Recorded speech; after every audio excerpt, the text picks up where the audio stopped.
Bulletin के पेश करता है काकाजी वेडिंग मॉल वुमेन्स एक्सक्लूसिव, मोती गली, चौमोहल्ला पैलेस रोड, हैदराबाद। अस्सलाम वालेकुम, आदाब। मैं हूं मोहसिन और आप देख रहे हैं पीपीएन न्यूज़।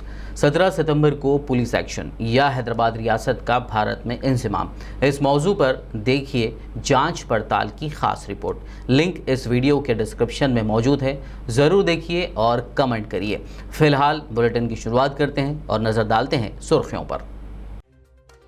तेलंगाना असेंबली का मॉनसून सेशन गैर मुअय्यना मुद्दत के लिए मुलतवी। 7 सितंबर से शुरू होने वाले इस सेशन में 12 बिल्स किए गए मंजूर।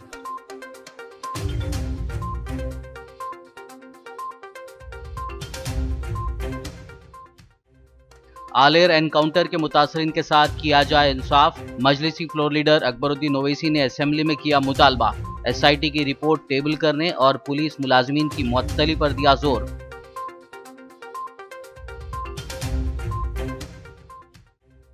एलआरएस के लिए अवाम को दी जाए रियायत। तेलंगाना असेंबली में कांग्रेस रुकन असेंबली जग्गा रेड्डी ने की मांग।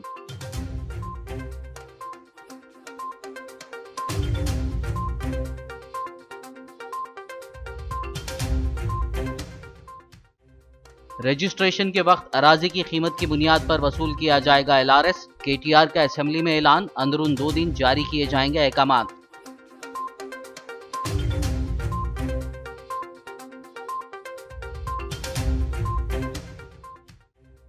अकबरुद्दीन ओवैसी ने किया पुराने शहर की जामे तरक्की और मेट्रो रेल का मुतालबा। केटीआर ने पुराने शहर में जल्द मेट्रो की शुरुआत करने का दिया तयख़ुन।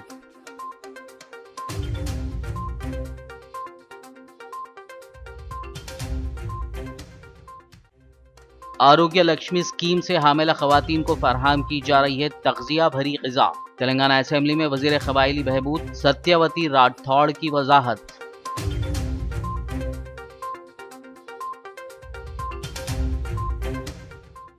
और अब खबरों की तफसील। तेलंगाना असेंबली का मानसून सेशन आज गैर मुअय्यना मुद्दत के लिए मुलतवी कर दिया गया है। इस माह की 7 तारीख को शुरू होने वाला ये सेशन आज ख़त्म हो गया है। तेलंगाना असेंबली का मानसून सेशन गैर मुअय्यना मुद्दत के लिए मुलतवी कर दिया गया क्योंकि इसके बाज़ अराकीन और स्टाफ कोरोना वायरस से मुस्बित पाए गए। असेंबली के स्पीकर पोचाराम श्रीनिवास रेड्डी ने ऐवान की कार्रवाई गैर मुअय्यना मुद्दत के लिए इल्तवा का ऐलान किया। श्रीनिवास रेड्डी ने कहा कि इस वायरस के फैलने के ताल्लुक से लोगों में खदशात पाए जाते हैं, हालांकि तमाम तरह के एहतियाती इक़दामात किए गए हैं। उन्होंने कहा कि तमाम सियासी जमातों के फ्लोर लीडर्स से इस कार्रवाई को गैर मुअय्यना मुद्दत के लिए मुलतवी करने के फैसले से पहले राय ली गई। उधर तेलंगाना कानून साज काउंसिल के सदर नशीन सुखेंदर रेड्डी ने भी ऐवान की कार्रवाई को गैर मुअय्यना मुद्दत के लिए मुलतवी करने का ऐलान कर दिया। बता दें कि इस मानसून सेशन में साबिक सदर जमहूरिया प्रणब मुखर्जी और दीगर सियासी लीडरों को खिराज पेश किया गया। मुख्तसर असेंबली सेशन में नए रेवेन्यू कानून की भी मंजूरी अमल में लाई गई। साथ ही पीवी नरसिम्हा राव को भारत रत्न देने और मरकज के बिजली तरमीमी बिल से दस्तबरदारी के लिए करारदादों को मंजूरी दी गई। सितंबर 7 से शुरू होने वाले मानसून सेशन के दौरान असेंबली में जुमला 12 बिल्स मंजूर किए गए। तेलंगाना असेंबली के मानसून सेशन के आखिरी दिन मजलिस के फ्लोर लीडर अकबरुद्दीन ओवैसी ने तेलंगाना असेंबली में आलेर एनकाउंटर में मारे गए नौजवानों के लिए इंसाफ का मुतालबा किया। उन्होंने कहा कि इंसानी हुकूक कमीशन की जानिब से मुतासरीन को 5 लाख रुपए देने की बात कही गई है। हुकूमत इस पर अमल करे और इस सिलसिले में एसआईटी की रिपोर्ट को टेबल करे और साथ ही एनकाउंटर में मुलविस पुलिस मुलाजमीन को फौरी मुअत्तल किया जाए और ये सब तहरीरी शक्ल में अमल में लाया जाए, जिस पर मुतल्लिका वज़ीर ने तहरीरी जवाब देने का तयख़ुन दिया। साहब, मैं एक अहम मसला उठा रहा हूं और ये मसला होम मिनिस्टर साहब के ज़रिए मैं चाहता हूं कि इसका वो जवाब दें। सर, 7 अप्रैल 2015 को नलगुंडा डिस्ट्रिक्ट में आलेर के मुकाम पर 5 मुसलमानों को एनकाउंटर कर दिया गया था, उनको मार दिया गया था और मजलिस इत्तेहादुल मुस्लिमीन की जानिब से हमने मुतालबा किया था कि उन मासूमों को जिन जिन पुलिस वालों ने गोली मारकर उनको हलाक किया, उनकी जान ली, उनके खिलाफ कार्रवाई करनी चाहिए। और हमारे मुतालबे के बाद हुकूमत ने यह ऐलान किया था कि एक 6 member special investigation team SIT बनाएंगे, जिसकी क़यादत संदीप शिंडलिया साहब करेंगे। 13 अप्रैल को बनाया गया था, ऐलान हुआ था, लेकिन आज तक भी वो SIT की रिपोर्ट नहीं आई। तो मैं ये जानना चाहता हूं कि आखिर ये SIT की रिपोर्ट कब आएगी। और सर, मैं ये बात आपके इल्म में लाना चाहता हूं कि जिस इल्जाम के तहत इनको गिरफ्तार किया गया था और पुलिस कस्टडी में इनका एनकाउंटर किया गया, और जो रास्ते में वो लोग कोर्ट को जा रहे थे जिस केस के लिए, उस केस में सारे के सारे बाइज्जत बरी हो चुके हैं। लो लीडर अकबरुद्दीन अवैसी साहब जो कहे थे नोट किया गया अध्यक्ष। अब इसमें आप जवाब दीजिए sir. I want an answer in this sir. Zero और नफर। मैं क्या बोल रहा हूं सुनिए, आप लोग गड़बड़ मत करिए, सिर्फ गड़बड़ करने से नहीं होता। मैं क्या बोल रहा हूं सुनिए पहले sir. Akbar Sir, we are raising an issue in 0 hour, sir. We are raising in 0 hour, sir. I request through you, sir, kindly tell the ministers and the government to give a written reply to the issues raised in this house. ये मैं कह रहा हूं sir. ऐसा और ऐसा हम मसला उठा रहे हैं, नोट कर लिए हैं, बोल रहे हैं हो जा रहा है, चलेगा। हम इंसाफ पूछ रहे हैं और कुछ भी नहीं पूछ रहे हैं, सिर्फ कह रहे हैं कि ह्यूमन राइट्स कमीशन ने जो कहा 5 लाख को दे दीजिए। SIT की 0 అవర్కి సంబంధించినటువంటి తమ ఆదేశాల ప్రకారం రిటర్న్ రిప్లై ఇవ్వబడుతుంది అధ్యక్ష। कांग्रेस के सीनियर लीडर और संगारेड्डी रुकन असेंबली जगारेड्डी ने आज रियासती असेंबली में LRS के मसले पर बात करते हुए कहा कि मौजूदा कोरोना वायरस के वबाई दौर में हर किसी के मुआशी हालात ख़राब हुए हैं।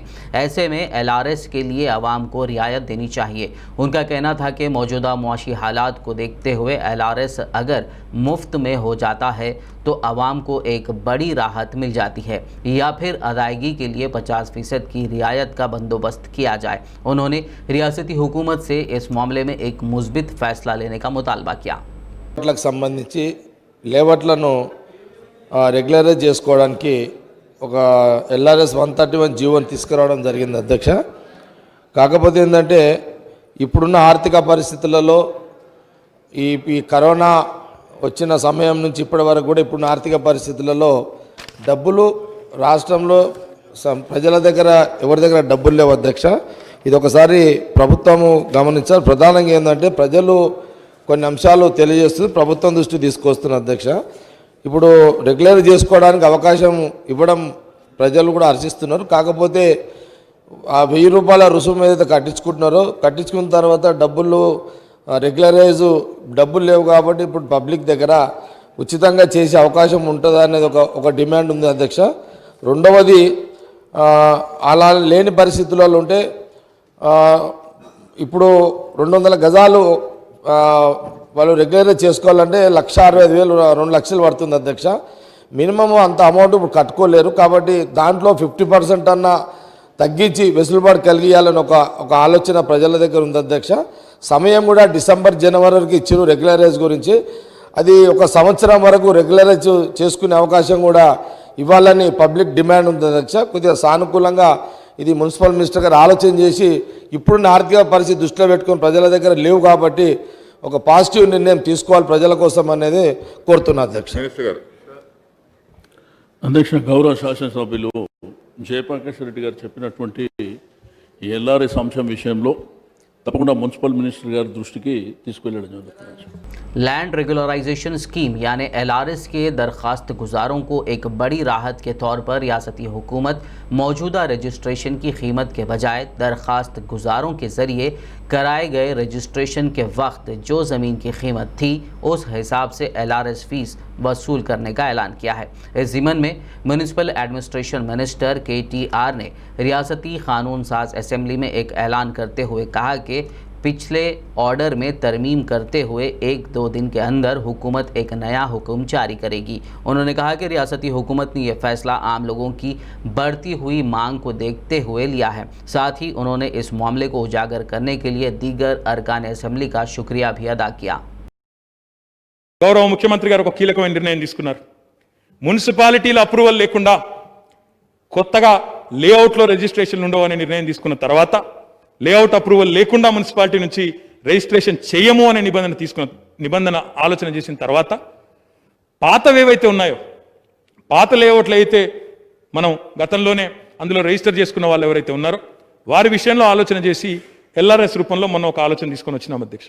అయితే ఆ ఎల్ఆర్ఎస్ విషయంలో మా మిత్రులందరూ కూడా చెప్తా ఉన్నారు, గౌరవ శాసనసభ్యులు చెప్తా ఉన్నారు, గౌరవ మంత్రివర్యులు నిరంజన్ రెడ్డి గారు కూడా నిన్న చెప్పినారు, చాలా మంది పెద్దలు చెప్తా ఉన్నారు అధ్యక్ష. తప్పకుండా ప్రభుత్వం, ఎందుకంటే మా ప్రభుత్వం ఎప్పుడైనా ఏదైనా చిన్న చిన్న పొరపాట్లు చేసినా సరిదిద్దుకునే ఆలోచన, సరిదిద్దుకునే సంస్కారం ఉన్న ప్రభుత్వం, పేద ప్రజల పట్ల, మధ్యతరగతి ప్రజల పట్ల తప్పకుండా గౌరవం ఉన్న ప్రభుత్వం కాబట్టే శాసనసభ వేదికగా చెప్తా ఉన్నాం అధ్యక్ష. మొన్న తీసుకొని వచ్చిన 131 జీవో ఏదైతే ఉందో దాన్ని సవరించి గతంలో రిజిస్ట్రేషన్ ఎప్పుడైతే వారు చేసుకున్నారో వాటి వాల్యూకి అనుగుణంగానే తప్పకుండా సవరించిన జీవోని రేపే విడుదల చేస్తామని చెప్పి కూడా ఈ సందర్భంగా నేను రాష్ట్ర ప్రజలందరికీ కూడా తెలియజేస్తా ఉన్నాను అధ్యక్ష. ఈ సమస్యను మా దృష్టికి తీసుకొచ్చిన గౌరవ శాసనసభ్యులు వినయ్ భాస్కర్ గారు, వివేకానంద్ గారు, నాగేందర్ గారు, భట్టి గారు అందరికీ కూడా పేరు పేరున ధన్యవాదాలు అధ్యక్ష. ప్రజల తరపున కూడా వారికి అభినందనలు అధ్యక్ష. मजलिस के फ्लोर लीडर अकबरुद्दीन ओवैसी ने पुराने शहर की जामे तरक्की और मेट्रो रेल का मुतालबा किया। इसके अलावा उन्होंने LRS स्कीम में तय की गई शरहों में भी कमी करते हुए नोटराइज्ड डॉक्यूमेंट्स को भी कबूल करने की हुकूमत से मांग की, जिस पर वजीर बल्दी नज़्म नक्स KTR ने तय दिया कि पुराने शहर में ज़रूर मेट्रो आएगी। वज़ीर-ए-आज़म अकबरुद्दीन ओवैसी ने उनकी जानिब से उठाए गए इश्यूज़ का जवाब देने के लिए हुकूमत और वज़ीर KTR का शुक्रिया भी अदा किया। అక్బరుద్దీన్ ఓవైసీ గారు చెప్పారు అధ్యక్ష, ఓల్డ్ సిటీకి మెట్రో ఎప్పుడు వస్తుంది, వస్తుందా లేదా అని అడిగారు అధ్యక్ష. నా వాదన వల్లనే మెట్రో వచ్చింది, ఈరోజు మా ఓల్డ్ సిటీకే రాలేదని బాధపడ్డారు. अकबर साहब, आपको तो पता है पिछले 6 महीनों से मेट्रो चल नहीं रही थी, हाल ही में शुरू हुआ 7 तारीख को, तो अभी रुक के चल रही है। और उनके तरफ से भी कुछ रिक्वेस्ट हमारे पास पेंडिंग है LNT की तरफ से, क्योंकि उनका भी बहुत फाइनेंशियली बहुत नुकसान हुआ पिछले 6 महीनों में, तो एक रिक्वेस्ट भी हमारे पास पेंडिंग है। तो ज़रूर उनको बुला के बात करके उस मीटिंग में आपको भी बुलाएंगे। कब तक होगा, कैसे करेंगे, ये ज़रूर आप ही के सामने हम लोग तय करेंगे। और मैं वादा करता हूँ इस टर्म में ज़रूर आपको ओल्ड सिटी हैदराबाद पार्लियामेंट को ज़रूर जो वादा किया गया CM साहब की तरफ से उस वादे को निभाएंगे और ओल्ड सिटी में आपको मेट्रो बिल्कुल दिखेगा। इस बात पे आप बिल्कुल शेक नहीं करना चाहिए आपको। मैं फिर से एक बार बोलता हूँ, Minister for Municipal Administration, Mr. K.T. Ramarao Sahab, for accepting our request for calling for a meeting and at the same time addressing all the issues which has been raised by me. And I hope that all the issues which have been raised will be attended and very soon we'll see the old city changing and becoming same like the high-tech city or other cities. And I hope that all, one request which I want to make is that GHMC earlier used to have some job melas also.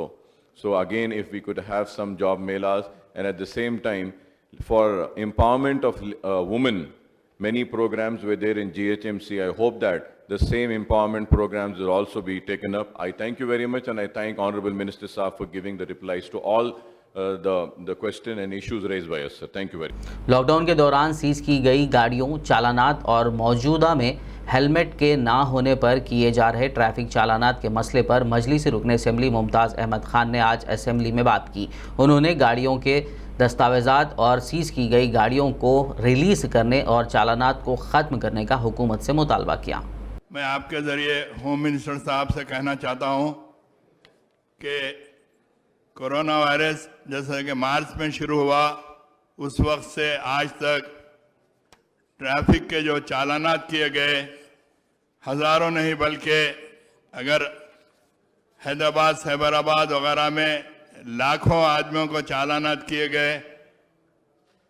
मजलिस इत्तेहादुल मुस्लिमीन की नुमाइंदगी के ऊपर हज़ारों लोगों के गाड़ियां छुड़वाए, लेकिन आज तक भी लोगों के जो गाड़ियां सीज किए, काफ़ी गाड़ियां सीज हैं, उनके डॉक्यूमेंट सीज करके रखे गए। और लॉकडाउन पीरियड के अंदर जो रिलैक्सेशन दिया जाता था उस रिलैक्सेशन में जब लोग जरूरत के खातिर अपने घरों से बाहर निकले तो उनको भी चालानात किए गए। और खुसूस कर लोकेलिटीज के अंदर जहां पर लोग जरूरत के लिए गाड़ियों पर बैठकर निकले, मैं तो ये कहूंगा कि होम मिनिस्टर साहब से जो शहर में हेलमेट के नाम पर जो चालान किए जा रहे हैं, शहर में अगर पुराने शहर से निकलकर अगर हैबिट्स तक भी जाते हैं तो 20 किलोमीटर की स्पीड भी नहीं रहती, लेकिन हेलमेट के जो शख्स हेलमेट नहीं पहनता उनको चालान किया जाता है। कम से कम स्पीड के ऊपर देखकर हेलमेट के चालानात नहीं करना चाहिए।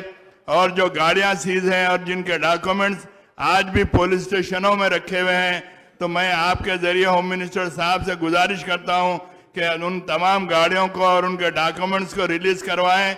और हजारों की तादाद में चालानात किए गए तो हुकूमत की जानिब से वो चालानात को भी खत्म अगर कर दिया जाएगा तो बहुत ही बेहतर रहेगा। मिनिस्टर गारू अध्यक्ष, मौजूद रुकन असम्बली मुमताज अहमद खान से बोले था, नोट किया गया और गौर किया जाएगा। अध्यक्ष, खबरनामे में फिलहाल लेंगे एक ब्रेक, मुलाकात होगी इस छोटे से ब्रेक के बाद।